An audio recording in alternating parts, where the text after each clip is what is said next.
Good afternoon, everyone. Welcome to our monthly computational social science webinar organized by the Computational Social Science Lab at the Chinese University of Hong Kong. And actually, this is the second talk of this month from finally, we have a real computer scientist today. So for Professor Xie Nexing, and Professor Xie is a professor of computing at the Australian National University. She directs the ANU Computational Media Lab and also the Humanizing Machine Intelligence Grand Challenge. Her research is in machine learning on the social web, intersecting with computational social science, optimization, and also computational economics.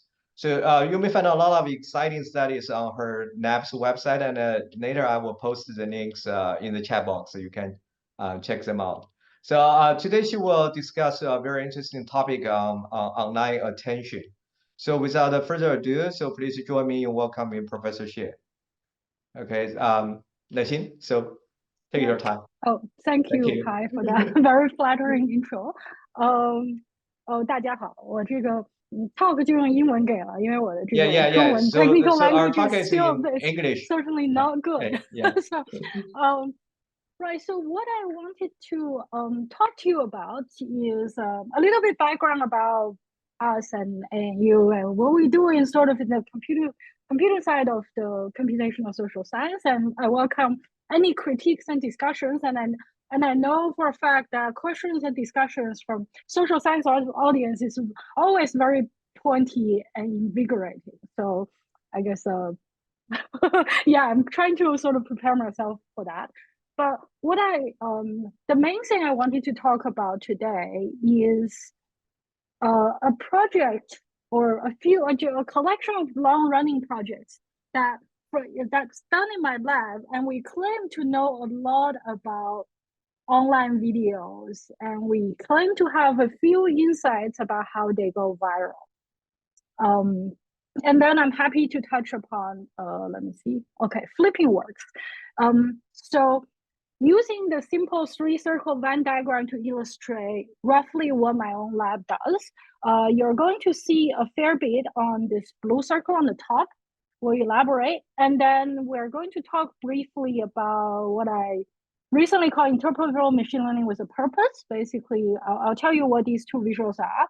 And then Hai and I were just talking about how we do interdisciplinary AI, data science, and computational social science. So if you have other pointy questions about those, we can talk about them at the end.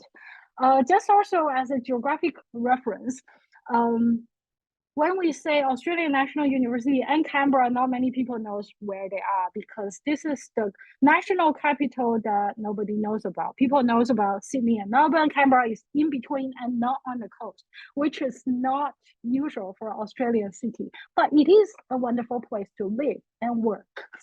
So, okay, on to like the actual talk. One jumping point that is shared between many computer scientists and social scientists is this famous quote from Herbert Simon, the Nobel Prize winner and also Turing Award winner back in 1971. So he said information is going to be abundant, and now attention should be the scarce resource. This is so true, right? So just reflecting on my own digital life, there's all these video, audio, social media, news that I perhaps sort of feel like I should pay some attention on, but I really don't have time to pay all the attention. And moreover, new research results from like arXiv or SSR and or many other things are popping up every day on my feed, and I'm like, okay, there's just more papers that I want to read that I never have time on. Of course, right? So attention is now the scarce resource. And then not just for individuals, I guess for this audience, I may not have to motivate it too much, right? So for groups of individuals, or even at a society level, collective behavior is now said to be in a crisis mode. Just think about Brexit and Cambridge Analytica a number of years ago. And people in, I guess, democratic societies worry about what their political outcome is. And they are not robust to manipulation, which is a bit scary. Kai and I were also just talking about going viral and content going viral. So shown here is a number of YouTube videos. Maybe I pay attention to, say, the one, you might be able to see my cursor. I think if it is, that helps. Like these new age Chinese music that literally does go viral. And then if you like those, then you are recommended other similar content that may or may not be from the same producer. So the first part of my talk, I ask for each individual digital content. Oh, okay, I didn't intend to flip there. How do popularity evolve and what drives it? And hopefully they'll do so with some publicly available data, which is not so easy to get, but no longer available. And then the second part of my talk concerns an ecosystem of a collection of different contents and how they drive attention to each other, which is also important. And the last part, we look at a broader picture of attention as a marketplace and the different players, and try to ask what are the roles of users, platform, internet platform, producers, and hopefully government and other regulators, and how the outlook is, we've done the first step in the last bullet in terms of figure out a mathematical framework to think about this, and we are actively working on how each player could do in this ecosystem. So that's just a recap of the three parts. Let's start from what drives attention and is it predictable? Another motivating example, so shown on the left is the pop song of the last decade, Gangnam Style. Most of you will remember. On the right is the pop song of 300 years ago that is still gathering constant attention these days. You wonder what drives these ups and downs, like the overall rise and decay in terms of Gangnam Style. And then in terms of the Brandenburg Concerto, there's probably no notable sort of variation in how people pay attention to it, but what are the ups and downs anyway? And then there's a data glitch, as you can see in many of this type of research. So we really began this research in around 2014 and 2015. And here's a brief story about how people think about popularity back then. At the early 2010s, it was still like recommender system was still newish. People were perfecting it. And getting people to do more clicks was really the question that the community was concerned about. And a few prevalent models basically does past popularity predicts future popularity in sort of linear regression or ARIMA kind of fashion. And then there are a few work that shows content and people and community all plays a role, right? In terms of everyone is an influencer on Twitter, and there are limits of how predictable each cascade is. These are done by people in Facebook and Microsoft. And quoting one of my research grant funding manager from US Air Force,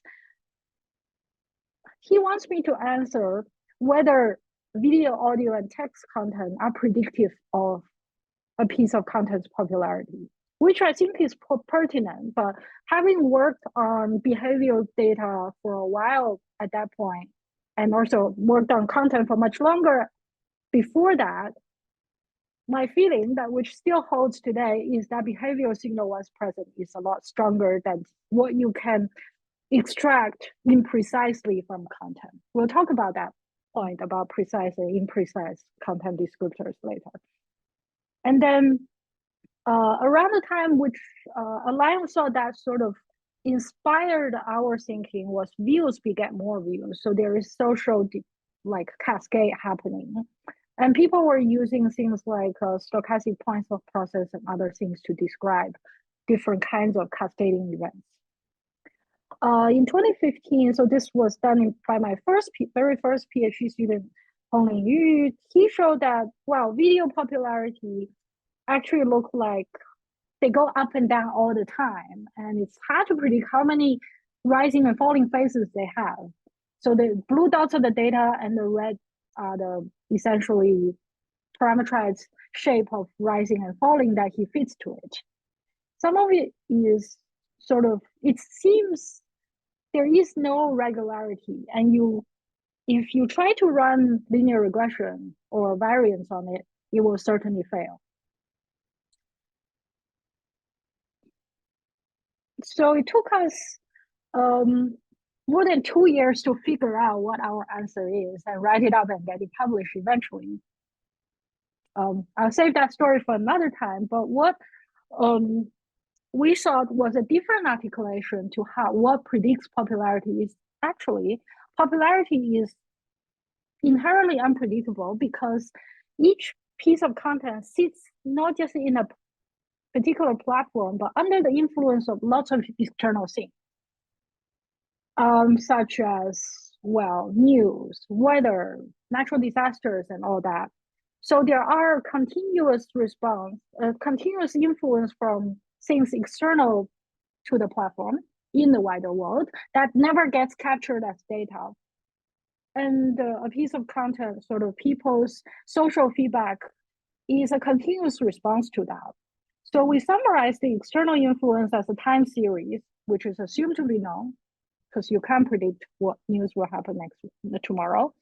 And what's in this box, we basically lump them together of different intuitive factors, such as word of mouth spreading over a network, system memory, basically is this news that gets forgotten tomorrow, or music that people revisit all the time, versus content quality. And the result of this is the time series, the green time series you see. Right.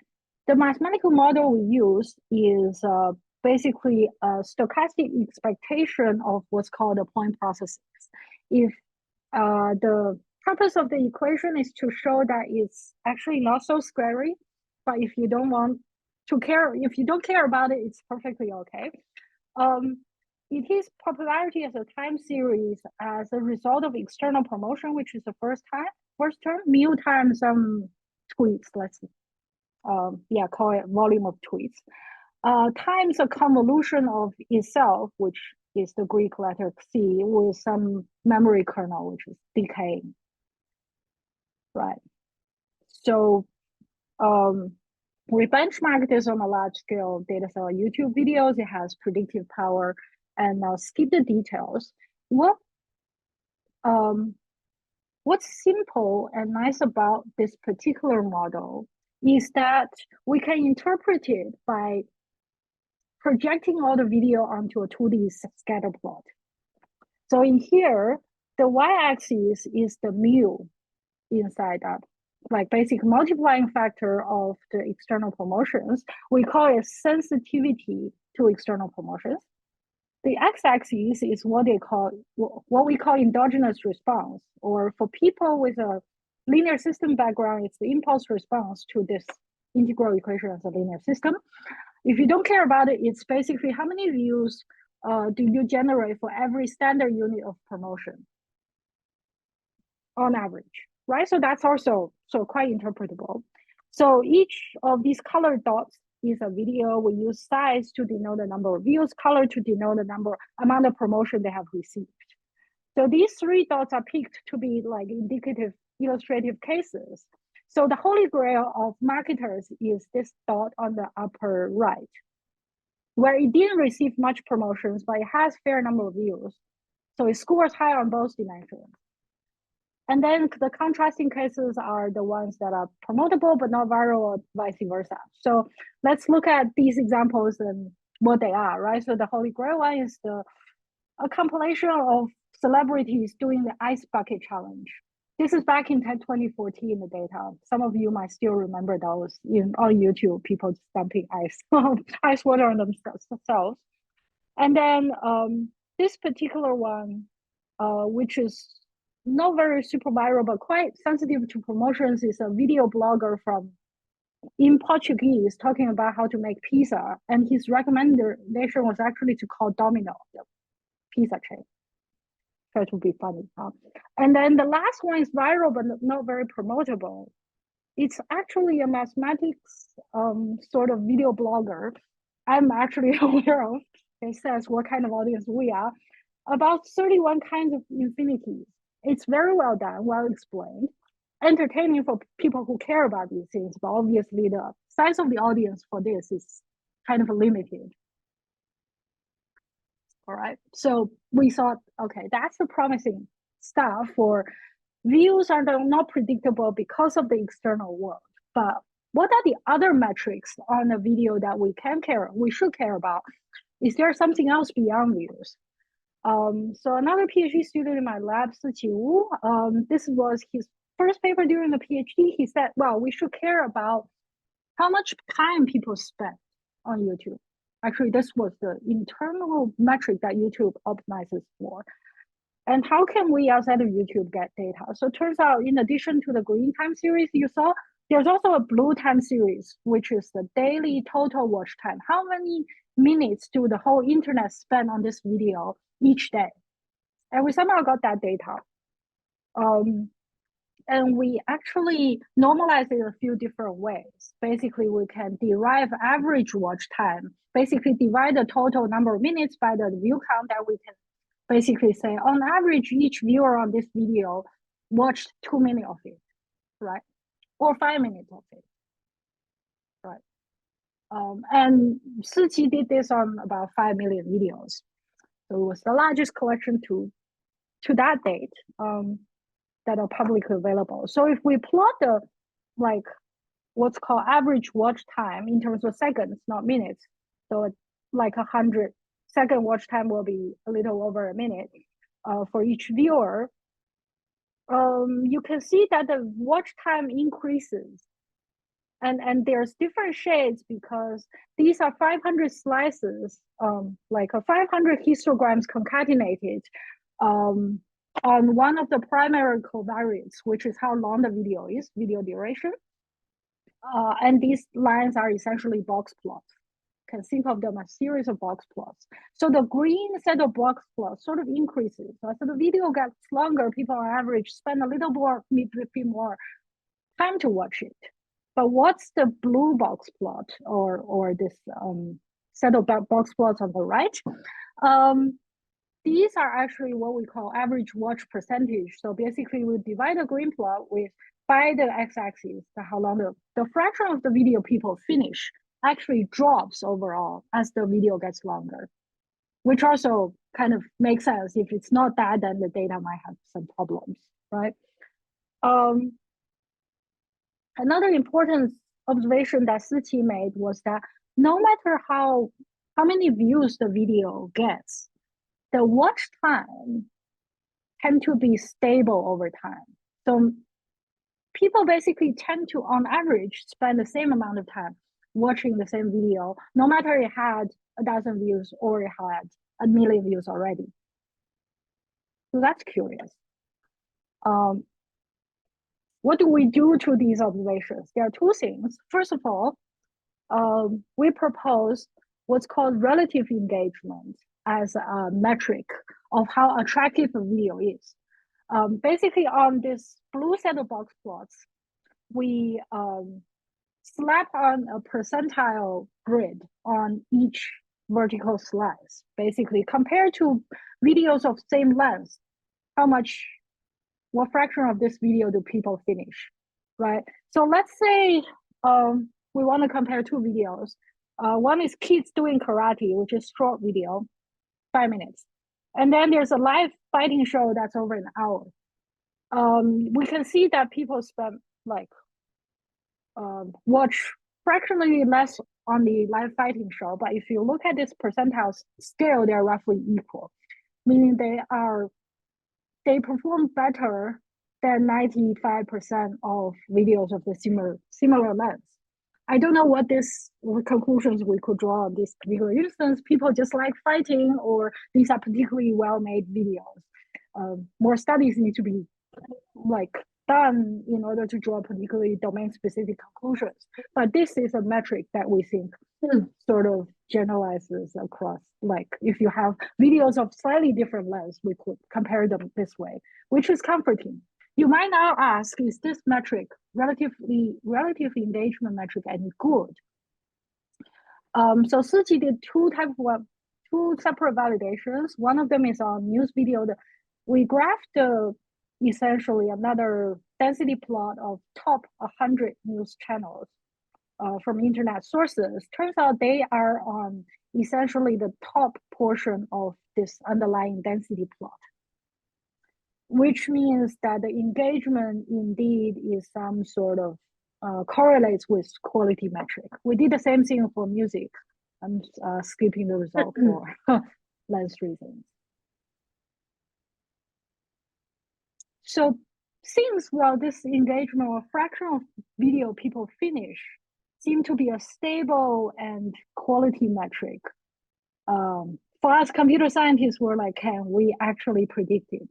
Make a machine learning exercise and do it. So the short answer is, to a large extent, yes, with R square equal to 0.77. So I think this audience is fairly quantitative. I probably don't need to explain what that means. I think overall pretty good. And so what are the signals useful for prediction? Right. So we found that channel-related features. Channels in YouTube basically means the user who produced and posted the video. So that's the most predictive. This is consistent with the Facebook paper around 2014. And then on top of that, so content features are actually complements the channel features, which is a nice surprise to us.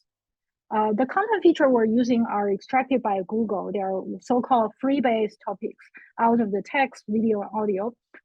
If we were to dedicate like one whole PhD student to it, we couldn't build better content extractors, but these are model, and there are about 400,000 of different free-based categories. So that's, I think, in a sense, good news. Then we task ourselves to try and see what kind of content features are actually indicative of higher engagement, right? So we found, so the scatter plot on the right contains the top 500 most frequent content topics labeled by Google. We first found, so actually lower is better on the y-axis. Generic categories such as baseball, music, and book are not informative at all.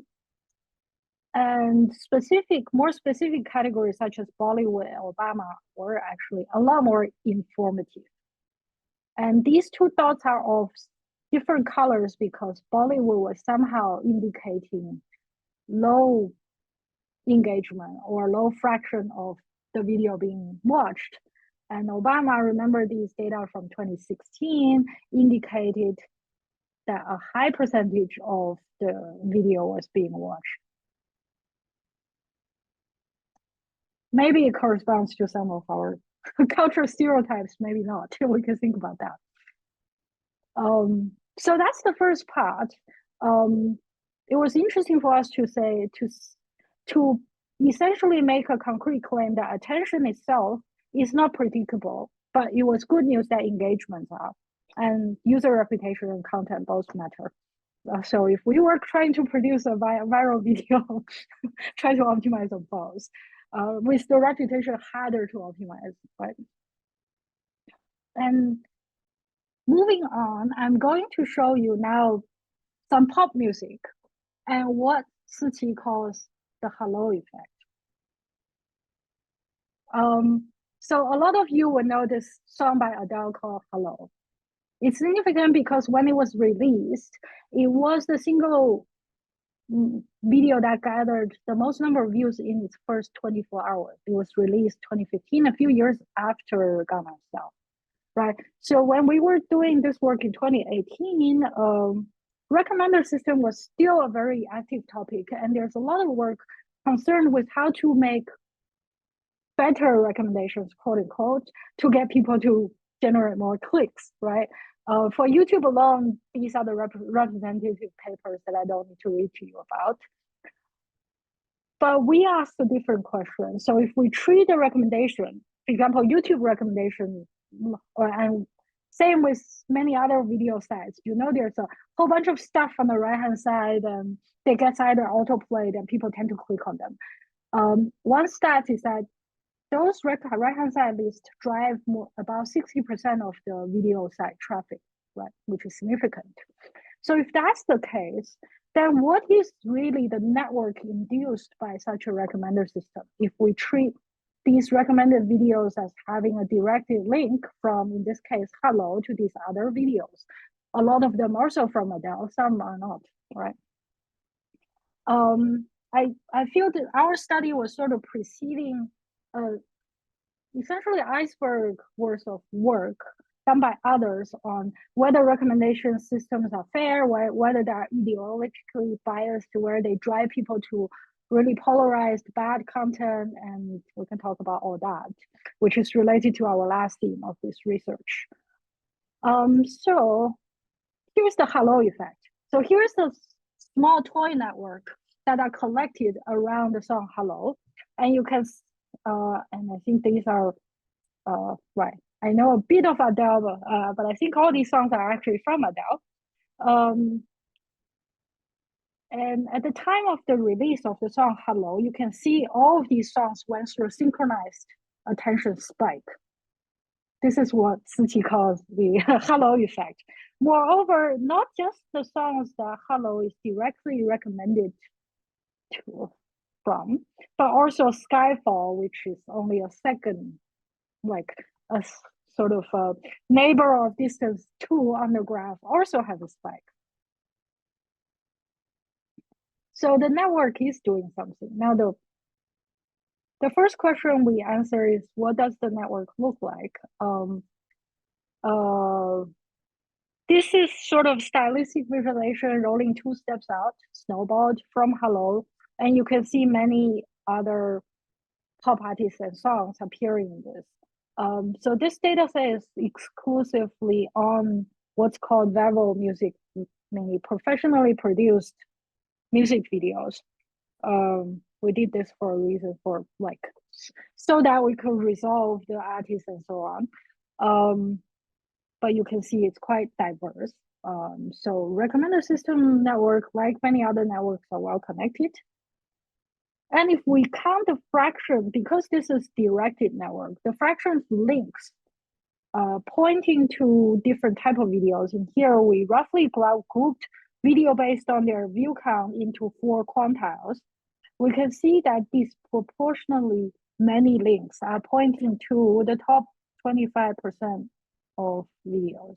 So there is a get richer effect in recommender systems. They drive traffic to the more popular videos, for better or worse. Yeah, we have other measurement studies, but moving on from Siqi's work, we were actually then trying to see, again, as a machine learning exercise, whether we could use network information to do better forecasting on time series. So this question is sort of an interesting machine learning question to us. And one of the other former PhD students in my lab, Alistair Tran, has the knack of essentially take a complicated, messy machine learning problem other people worked on, half the error. So he did that on Siqi's viral data set, beat Siqi hands down, and then wrote a web conference paper on it.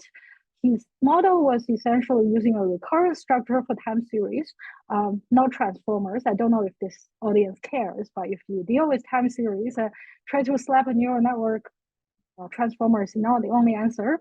Then there are basically graph neural networks, which is also a very popular tool, but you need nice tricks for them to work on viral music. And also he curated a web traffic data of over 300,000 nodes from Wikipedia traffic pages. Yeah. So, right, this is time for our first demo, I think. So another thing that my lab likes to do, or I like to ask people to do, is demos. Basically a system that illustrates how our research idea works. Hopefully it helps explain the concept if I haven't got them across. So this is the the song Rolling in the Deep by Adele. So the node Rolling in the Deep is plotted on the right, and then the time series on the top is actually same daily time series, right? And these other nodes are other songs, not necessarily by Adele, right? This is by One Republic. And if you mouse over the node, it basically overlays the pink time series, which is the outer node, to the time series of the eagle node, which is still in blue. So you can see while counting stars have some synchronized peaks, right? A little bit of peak in that 2015 peak, but things like Someone Like You almost have exactly synchronized spikes. And the links are estimated influence between these two nodes in the song network.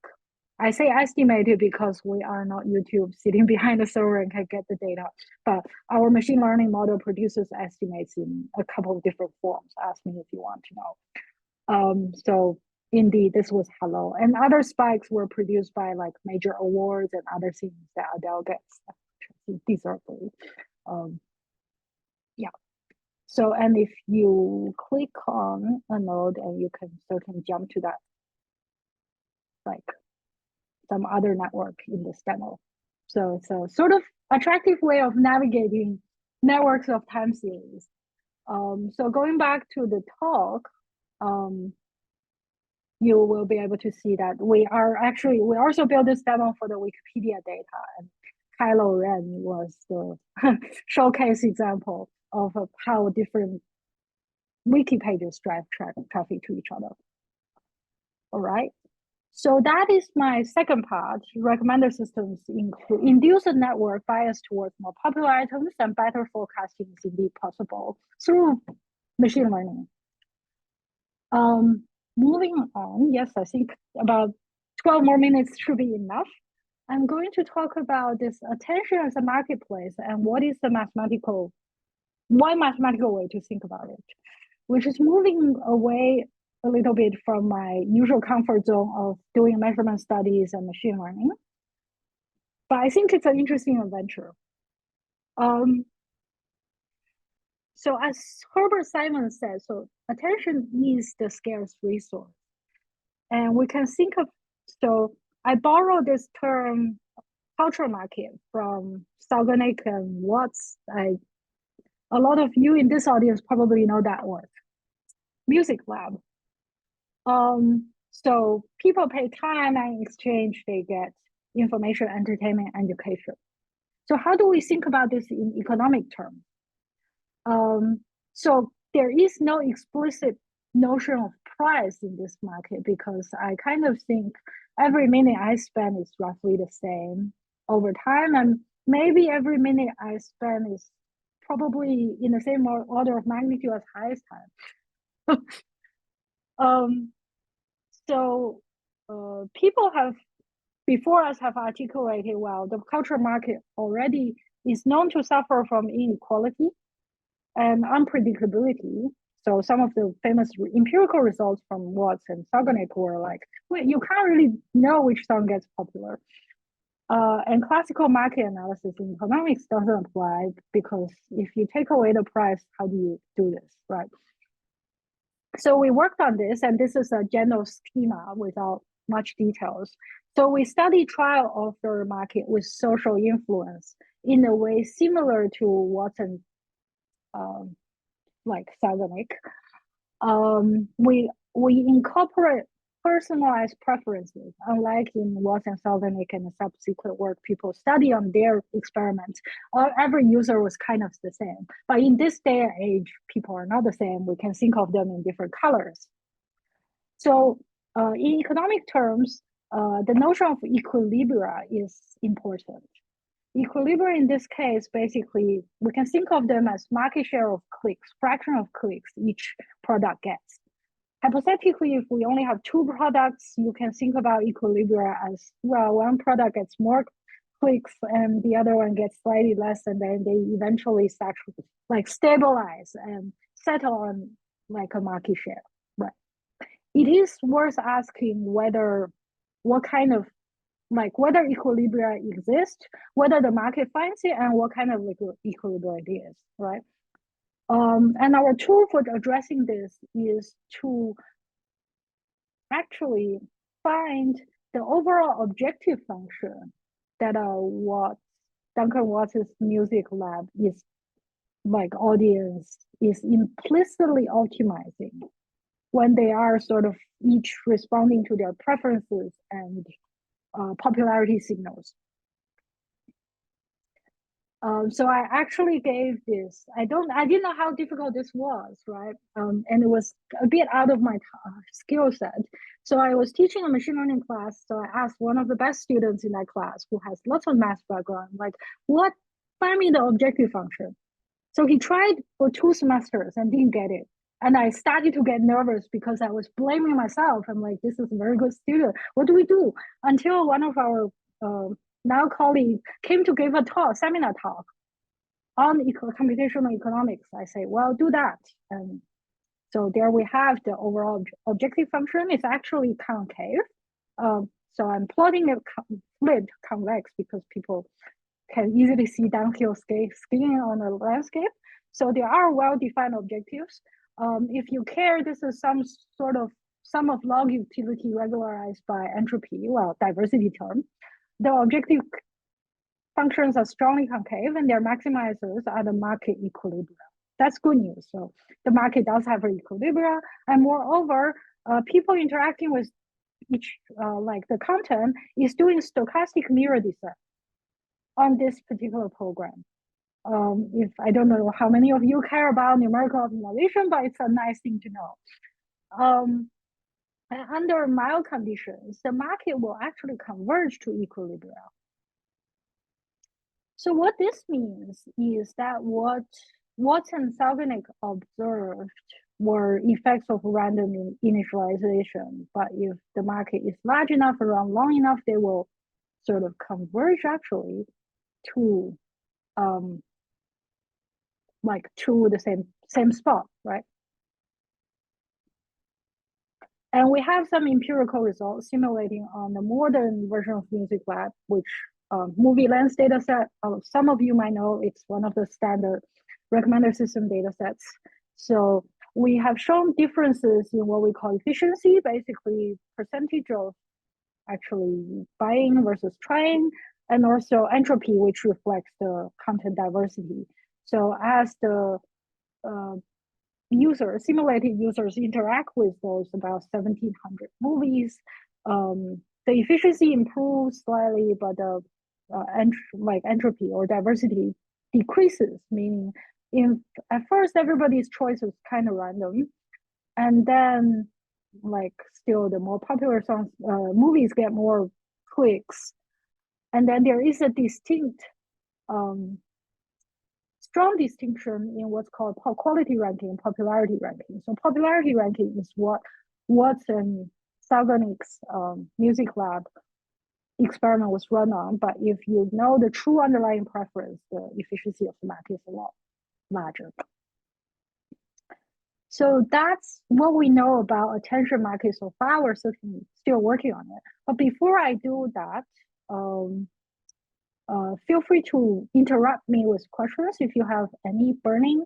Otherwise, I'm going to engage in a 3-slide sort of digression on some of the other stuff. Okay, one thing we've worked on is what we call influence flowers. It's basically eating our own dog food, taking data from a big academic graph. In this case, Microsoft Academic a few years ago, and right now Semantic Scholar, to plot basically as in the unit of an academic paper, what is the incoming and outgoing intellectual influence, can visualize and quantify it. More of a qualitative visualization. So in this particular case, so our tool after 6 years of development has been integrated in Archive as a plugin. So if in Archive, let's say, I guess large language models are all the rage these days.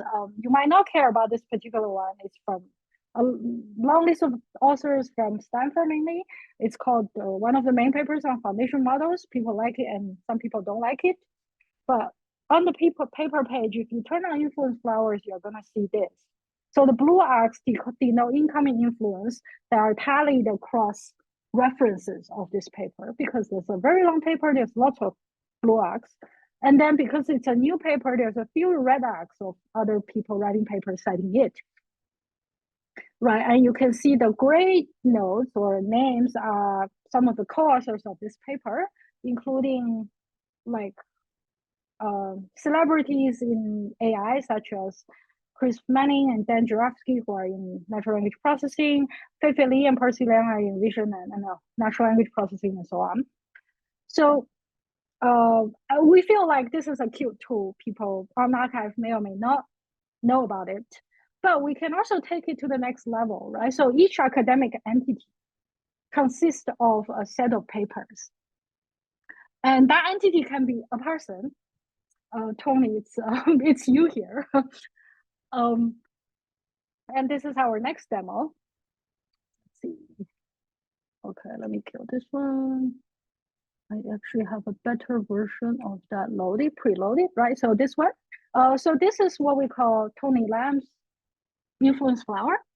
If I take, essentially taking the set of papers you wrote over the years, and it has like from 1989, like may or may not be that precise time until to date, and then tally, roughly speaking, who are your top incoming, outgoing influencers. One specific sort of pattern I noticed for Tony, despite I haven't met you in person before this, is that your influencers have surprisingly low number of co-authors, which are in gray. For a lot of people, like people on the peripheral of the flower were in gray. So I don't know if you have any reflection. You can also do this on, like, I don't know, academic journals and conferences and publication venues are important entities that sort of influence our lives. You can see which other journals cite you and so on. You can do this on institutions, which is curious. Sometimes you're like, who in this university is paying attention, right? Interesting. And also field of study tags. You can, like some of my local colleagues in the department tend to say that, look, we can do this, you copy this into our promotion case and show our impact. So there we go. So that's digression number one. I think influence flower, hopefully you'll find it to be like an interesting toy and you can go and play around with it. Go to that site. So the reason I didn't curate Hi's flower, I've known Hi for about 10 years now, is that we suffer from like, so entity resolution is really hard, and because we didn't curate the data, many of the Chinese names sort of, you search for a name and then you're like, okay, the entity is very noisy and may not even be there, which is a bit sad. The first version of this influence flower, I can still search for myself, but now we've migrated to some new data, and my engineer said, sorry, you're broken. So that's I couldn't find Hi. So, okay, second digression. My lab has been working for 2+ years on what moral decision is like on a daily basis. This is stemming from the interdisciplinary AI initiative that I led. So my nice philosopher collaborator Colin Klein says, hey, we should look beyond the trolley problem, which is so stacked and not very useful. And what moral issue do people grapple with? I don't know if there's an equivalent forum in Chinese, but some of you might be aware that Reddit has this Am I the Asshole forum. And it's one of the fastest growing forums still. So people have to post a story from their real life and ask for judgment. And the stories are really tricky, all the way from should I kick my brother out of my wedding because he's behaving, to should I support my husband to go back to school, but like there's different family like concerns and monetary concerns and so on. So there's 100,000 of those stories in our data set. The first step we took was actually just to find out what are the issues people grapple with. The main finding was we have 47 topics found by clustering statistical topic models. What was surprising to me was that people perceive them in pairs. So a story is usually something like work and time management, communication, which is the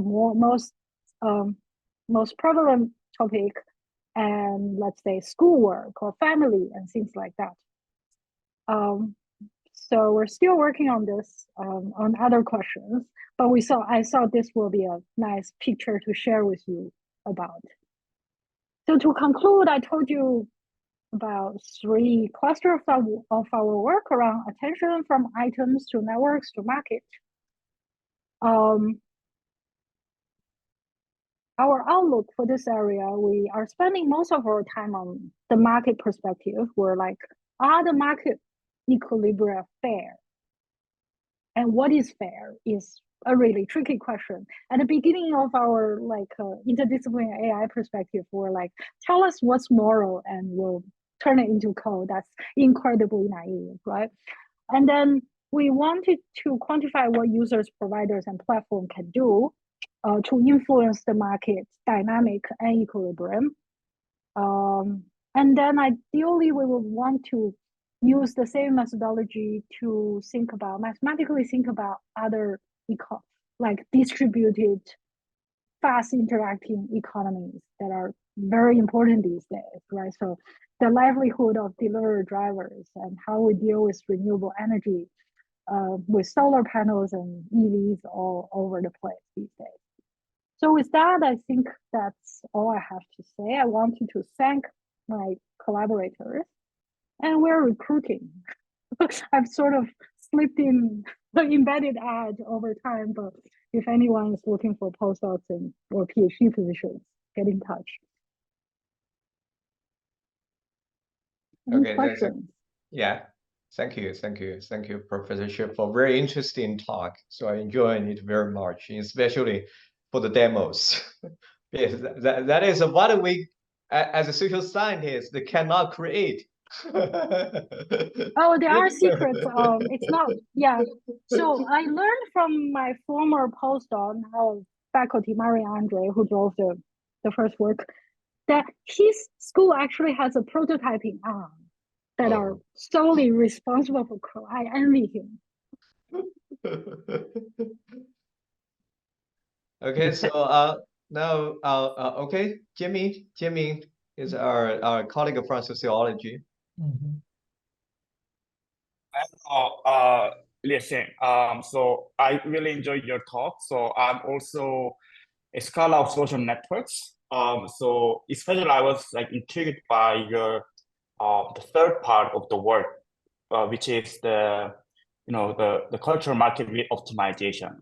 So I just want to hear a bit more about like the implication of your simulation. So as I remember, I'm also a follower of Matt Sagan's work. So I think a key message from Sagan's work is that like performance of products or like going viral, like virality is highly contingent upon people picking into what others do rather than the underlying intrinsic quality of the product themselves, right? So I think that's in line with your work on attention, right?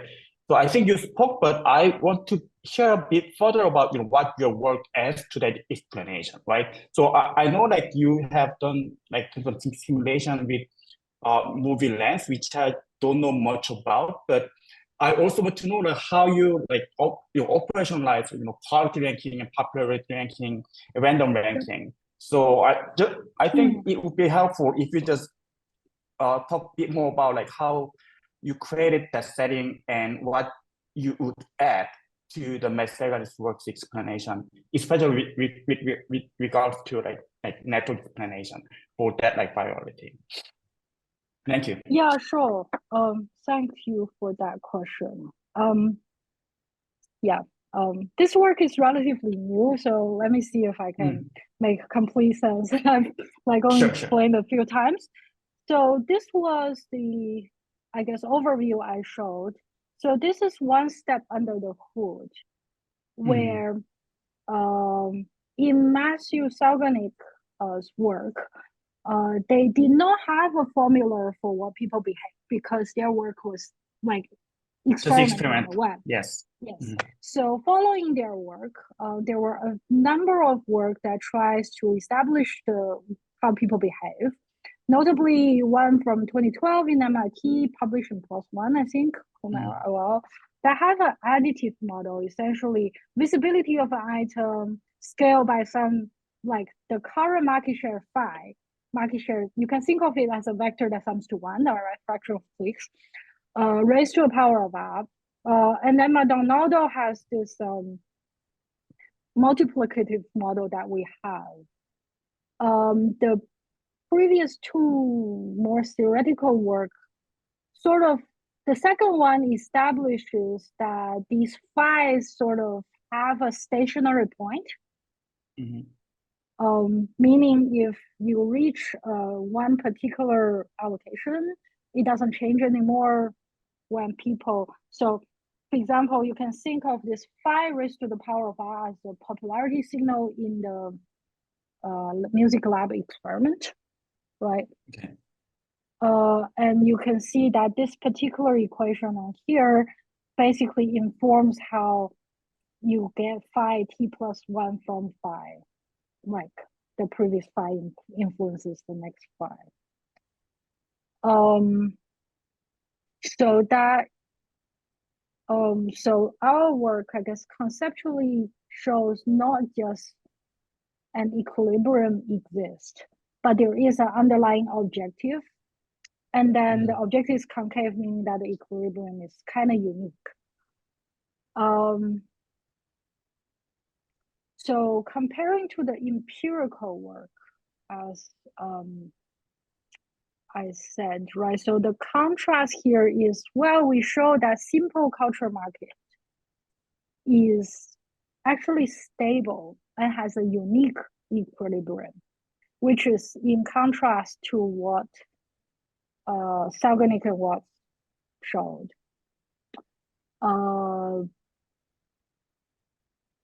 And I basically attribute the randomness they showed due to random initialization. And so basically in our, the mathematical model, we never start from a corner of phi. You start from some non-zero value of phi. If we start from a corner, which is in that case, mostly their case, right? So in the beginning, some songs get some views, most songs get 0 views. Then like you don't converge to the global optimum even if there is one. I hope that makes some sense. Yeah, of course. Yeah. Yeah. So another thing I feel worth mentioning is the inherent notion of quality. So that exists. So I think Salganik's work certainly talk about song quality. They have a randomized world where you can almost give an unbiased estimate of each song's quality, right? In our work, as I said, because we're looking at personalized data, so here we say 100 user groups. Basically, we use standard machine or stock, pretty common machine learning techniques, matrix factorization to essentially partition the user into 100 different groups. Each group like the same thing, and we treat them as 100 different clusters. So in that case, when we simulate using so-called quality ranking, we actually give each group of users the items they like the best.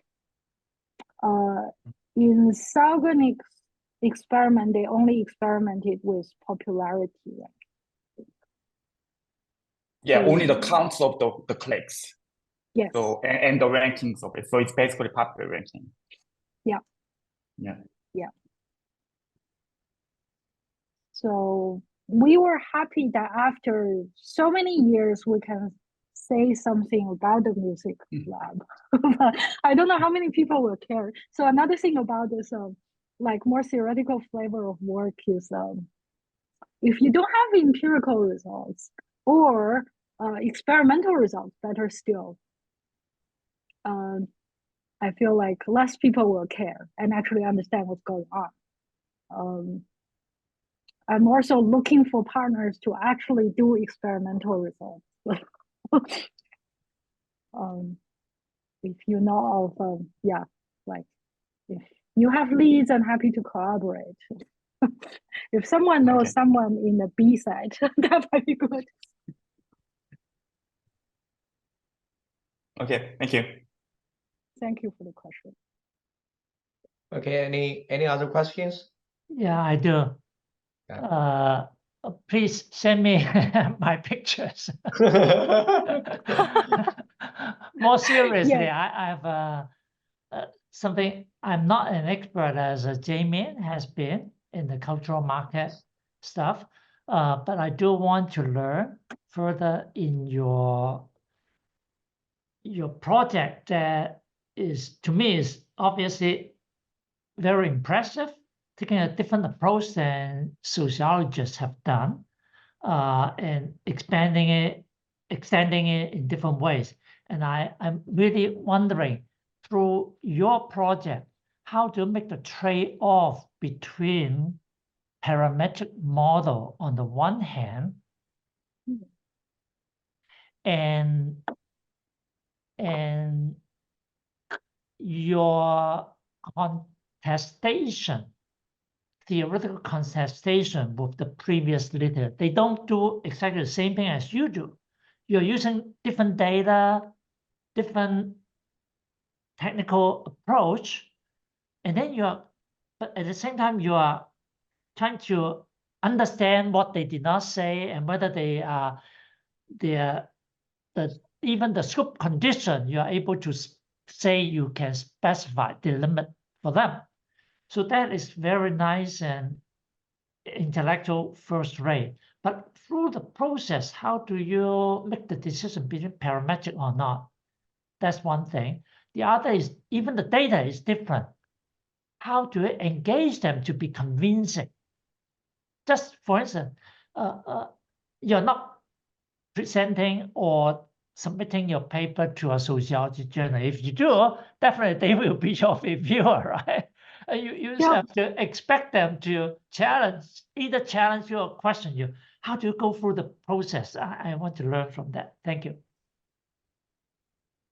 Well, thank you for this question.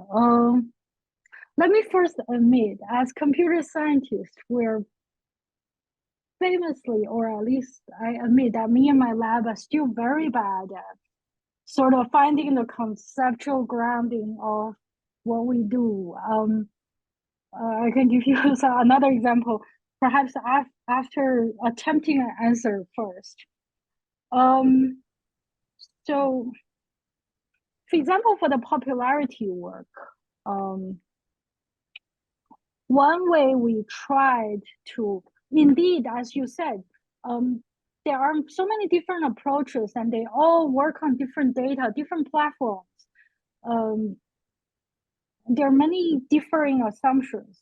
One thing we did for this popularity work that was almost concurrent with our simple parametric model was to actually compare what we call feature-driven versus point processing approaches on popularity. So we take the approach, let's say, of Martin and Chong. I remember the other Chong paper I mentioned later on, and then use them to predict like essentially benchmark those against point process approaches against our own approach, which is the more merger of the two on a set of data we curate.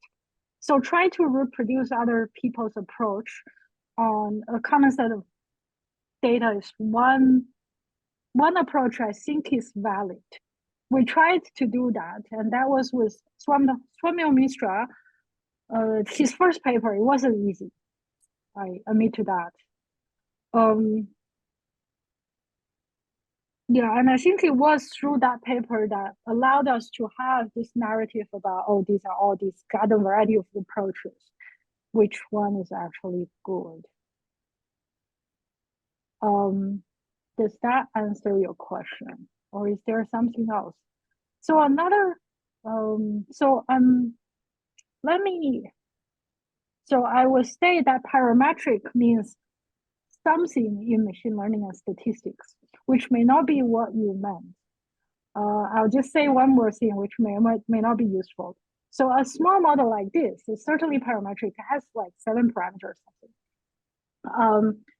But in this day and age, whenever you have a forecasting task, people will say, why do you slap a neural network on it?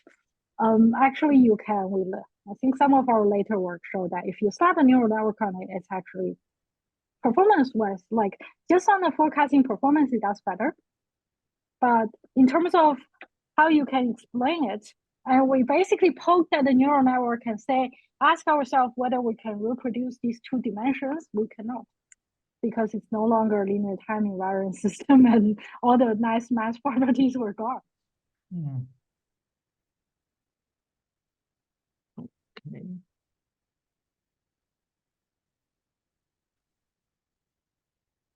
I'll think more about it. Let Hai and others continue the question. Yeah. Any other questions from the audience?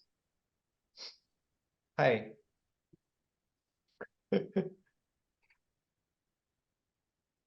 So I actually have a quick question that most of the studies actually you're using YouTube and Twitter and other Western social media platforms. I'm not sure that whether you have any projects involved in the Chinese social media platform. Why I ask that question?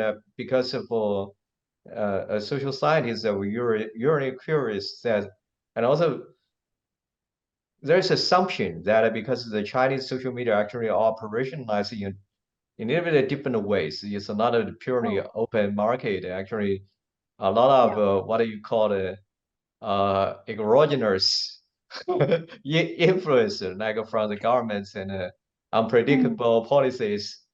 So I'm wondering whether your findings are still hold that when you apply your models to the Chinese social media data.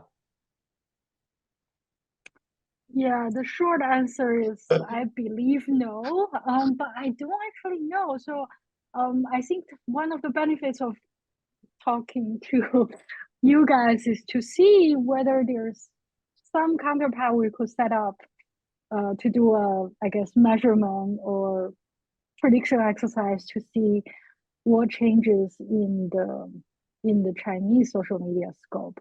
I have to admit that maybe around the time I met you, Liang, like 10 years ago or something, I was super interested in cultural differences in social media. But then I just couldn't get data. That makes sense. Like enough data of Chinese media. And I think cultural differences are so important these days. So my student who, like Ziyu Chen, who started as was studying moral judgments, and the first question she asked me is, well, what are the cultural differences? I said there's a lot, but what is the AITA equivalent in Chinese social media? Is Zhihu gonna deliver us the same kind of moral dilemmas on a daily basis? Probably not. There are some, but then there's, it's a great question. I'm aware of there are people studying like what comes in and out of the Chinese internet and how to detect censorship. I really want to learn more from people who've worked in data in China. Yeah, it will be very challenging because that like you would have the data. It's very difficult to get the data, and also even you can get the data, that it will be a lot of difference. Like so like on Weibo, currently on the Weibo, that is not purely actually primarily the traffic oriented. So there are a lot of operations, marketing campaigns and whatever. So that will influence the natural evolution or allocation of attention. So it's really hard to say. Yeah, it's hard to say. I guess also the social media space changed so much since we started this work. Like most videos are short these days, and the watch time might not matter because before you turn away, the videos end. They're 15 seconds. Yeah. So the traffic economics, like so there are a lot of this, what we call micro celebrities on the Chinese social media platform, but usually people will ask, can you predict who will be the next popular one? I guess the most of us will answer that it's like purely random, so we cannot predict why someone suddenly become the hottest one. It seems no reason. Yeah, I suspect if we have access to data and some of the early engagement factors, you might be able to say something slightly more than random, but there is also a lot of luck, right? Yeah, Tony. Yeah, I think I have two follow-up questions. One is a short theoretical question. To me, Herbert Simon's implication of his emphasis that attention is a scarce resource, is that people optimize instead of maximize. And that have lots of implications in studying organizational structure, economic decision-making, cognitive science, and so on. For you, when you study social media and using the same starting point, emphasizing attention is a scarce resources, information is abundant, this is scarce.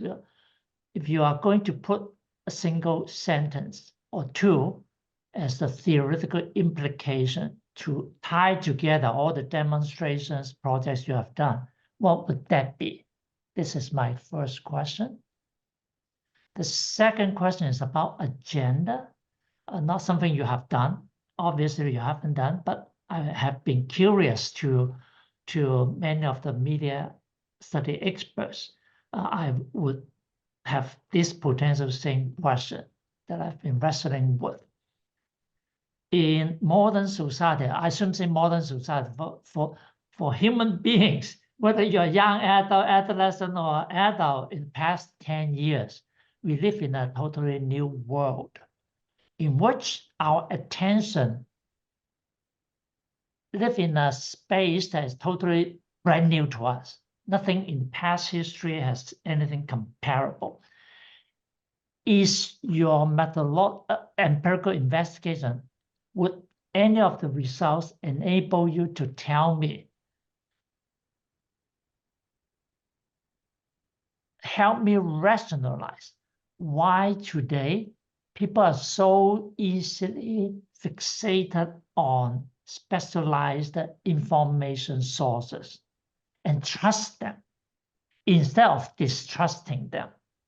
Many people obviously are relying on highly selective information sources and ignoring tons and tons of, maybe 99% of the other even valid information out there. They ignore them. And they believe that what they heard are true.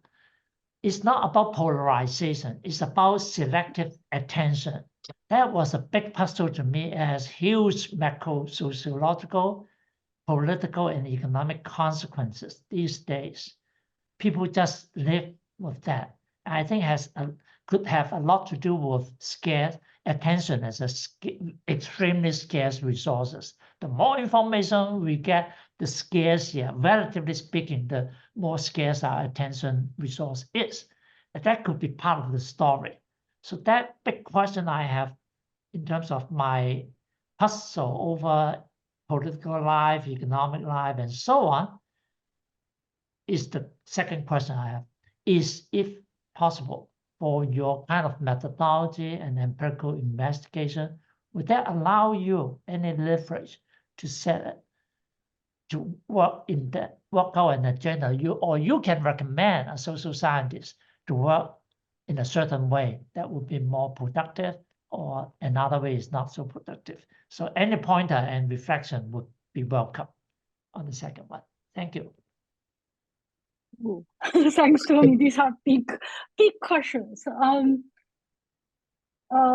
Yeah, let me go back to the first one. So I'm just gonna first paraphrase it to make sure I didn't get it completely wrong.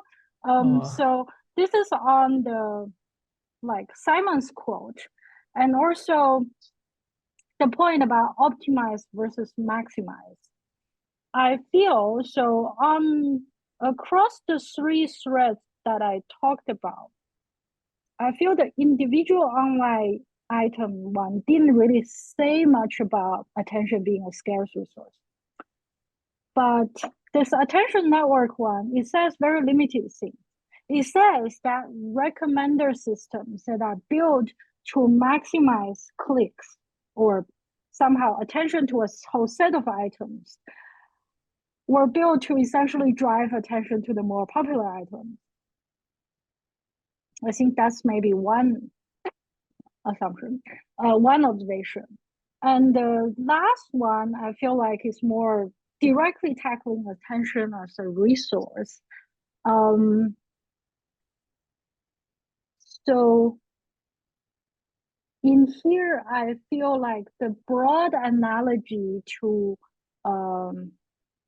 economics or market 101, which is like in capitalism, the market has an invisible hand to allocate resources effectively or efficiently. Efficiency means a specific thing. So there's this, Adam Smith or whoever first coined the item anyway, the first welfare theorem says that markets are efficient. So to an extent, I believe it's our first result, right? It shows that in a stylized music lab setting, that's to an extent true. So if individual people respond somewhat to quality and social signals, the overall effect of the market is that it goes it maximizes this ball shape, right? It maximizes this objective function overall, which seem to be good news. I think I guess a good theoretical starting point. That might be what we could say so far, I think. And then connect, maybe just using this as a jump point to your second question, which is about, well, why do people so this is a really timely issue. So what's people's information diet? And why are fake news and what do you call it, clickbaits gathering so many attention? One notable gap between the stylized attention market model and real world, one big gap that I think I've read a few papers sort of in the direction, but no one really has a definitive model for, is what is the true microscopic behavior model? What drives people clicking? And I suspect there's not going to be a really good enough model for a while for that. And there might be some workable models in certain domains, such as news and news in a particular platform. Right. So what I say this is there was I think a book and a few papers from a few UPenn researchers. They are psychologists. I think they look at New York Times articles and measure what people click and what people want to read. And there's a lot, I think, another body of related literature that I couldn't precisely pin down, basically saying clickbaits and things that people click on and fake news, they appeal to our psychological weakness, they appeal to our confirmation bias. If they tend to agree with my idiosyncratic political views, I tend to click. I don't tend to click on stuff that disagree with my views. They press people's emotional buttons. I tend to think actually in the age of social media, we are arguably more isolated and actually more tend to respond to things in social media that just are instant gratifications. and the online sources, especially clickbait, when they're phrased in a certain way, they don't encourage people to think critically and consider alternatives or consider the lack of evidence or alternative evidence about what they're saying. As I told Hai, so I have I have a 4-year-old son. I will think about like the information diet of the next generation a lot. One of the challenges is how do they grow up in this sort of whole information overload and still be able to survive as a functioning adult in a society like 20 years from now. But on the other hand, there is hope, right? So I don't know what recipes or what things we could learn from the transition between just word of mouth to printing press. And more recently from just print press, but also radio and TV nonstop all the time. I feel like, so some of you are communication scholars. You probably know this history and how us made the transition better, a lot better than me. I wonder if we could sort of, I don't know, it's, again, the current transition is sort of at an unprecedented scale. But how do we, right? Can we, yeah, well, what have humankind learned from having the printing press to, and how can we translate them to the age of social media? Actually, one of the most difference that compared to like 20, 30 years ago, that usually we blame the media, just blame the editors. So now we blame the computer scientists who developed the algorithm. Oh, yeah. Good comment. Yes, and actually for us computer scientists, right, how do you educate the next generation who thinks about social responsibilities so much more than the last generation? No, like in Australia, yeah, sorry, go. Oh, I want to connect with Herbert Simons. Back then, he was able to challenge the classical notion of perfect rationality that assumes unlimited cognitive power. Now, the discussion we're having today, so-called information load, is given our human capacity of cognition and attention. Even with we don't have a supercomputer, in addition, having explosive information, I think that intrinsically, I suspect that, I shouldn't say more than that I suspect. I suspect that information loading may induce human being to have a kind of bias toward more vulnerable or reliance, selective, voluntary reliance on confirmation bias. We love it. It saved my cognitive computation burden. Yeah, definitely. Even if I know that it's dangerous, even though it may lead me far astray, I just rely on it. I have no better solution yet, unless there's something supercomputer helping me to solve things information according to my so-called optimization objectives. But nobody have that kind of tool these days. Everybody is overloaded. How would that intrinsically translate into people's behavior in attention in digital space?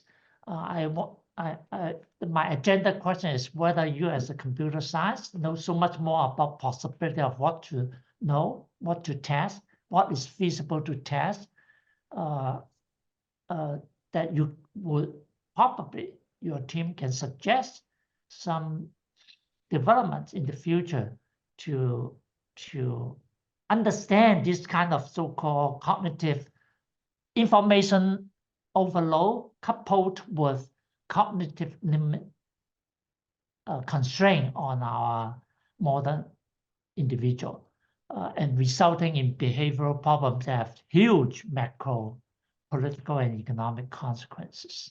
That is my agenda question. Hoping your team can help us. in the near future. Yeah, thanks. I feel like right, when hopefully there will be a time when we next meet and we should throw some ideas around. One thing I feel like worth throwing out, actually, Tony, on your flower, I see that you cite, actually not on this view, but like, okay. So there is notable citations going to Daniel Kahneman and Amos Tversky. Yeah. Right. A lot of people in the audience know who they are. Thinking fast and slow. So what you were referring to was actually these click bites.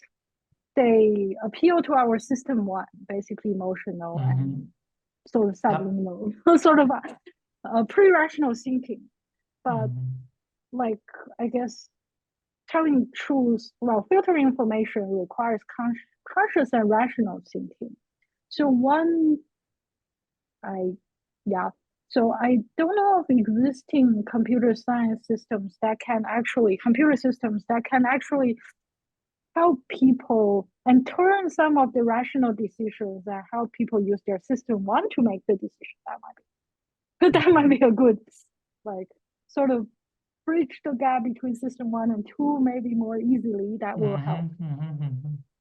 That's interesting way a connection you made that I did not have is a promising one. Very interesting. Yeah, okay, probably worth recruiting a few PhD students to Yeah. Okay, so any other questions? If no, so thank you, Professor Xie, again. So it's very wonderful talk, and we hope that we can have you on campus in the future. Yeah. So see you. Yeah. See you. Bye bye. Bye bye.